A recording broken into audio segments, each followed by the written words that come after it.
ഇന്ന് ഇലക്ഷൻ ആണല്ലോ. അപ്പൊ നേരത്തെ തന്നെ പോയി വോട്ടൊക്കെ ചെയ്ത് വന്നു ട്ടോ. വീട്ടിലെത്തിയിട്ട് നമുക്കൊരു കുഞ്ഞു പണിയുണ്ട്. ഇന്നാണ് നമുക്ക് മെഡിക്കൽ കോളേജിക്ക് പൊതിച്ചോറ് കൊടുക്കുന്ന ദിവസം. 6 മാസം കൂടുമ്പോഴാണ് ട്ടോ നമ്മുടെ വീട്ടിന്ന് ഈ ഒരു പൊതിച്ചോറ് കൊടുക്കാറുള്ളത്. അപ്പൊ ആ ദിവസം ഇന്നാണ്. ഇന്നിപ്പോ ഇലക്ഷന്റെ ചൂടും പൊതിച്ചോറിന്റെ പ്രവർത്തനങ്ങളൊക്കെ തകൃതിയായിട്ട് നടന്നുകൊണ്ടിരിക്കുകയാണ് ട്ടോ.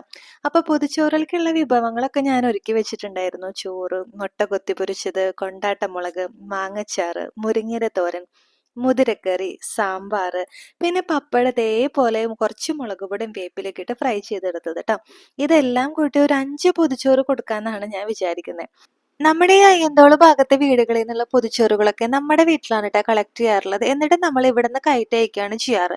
ഈ ഒരു കാര്യത്തില് ഡിവൈഎഫ്ഐ അയ്യന്തോൾ മേഖല കമ്മിറ്റിയോട് എനിക്കൊരു കടപ്പാടുണ്ട്. കാരണം ഞാനും ഇതുപോലെ മെഡിക്കൽ കോളേജിന്റെ മുറ്റത്ത് പൊരിവയലത്ത് ഒരുപാട് നേരം ക്യൂ നിന്നിട്ട് പൊതിച്ചോറ് വാങ്ങി കഴിച്ചിട്ടുള്ള ഒരാളാണ് ട്ടോ.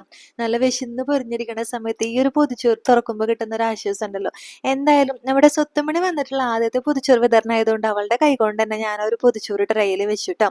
അങ്ങനെ നമുക്ക് കിട്ടിയ പൊതിച്ചോറൊക്കെ നമ്മൾ ഹോസ്പിറ്റലിലോട്ട് കയറ്റി അയക്കാണ് ട്ടോ. ഈ ഇലക്ഷന്റെ തിരക്കിലും പൊതിച്ചോറ് തന്ന് സഹായിച്ചവർക്ക് ഒരുപാട് നന്ദി. അപ്പൊ വയറെറിയുന്നവരുടെ മിഴി നനയാതിരിക്കാൻ ഇനി ഇതുപോലുള്ള പ്രവർത്തനങ്ങൾ തുടരട്ടെ.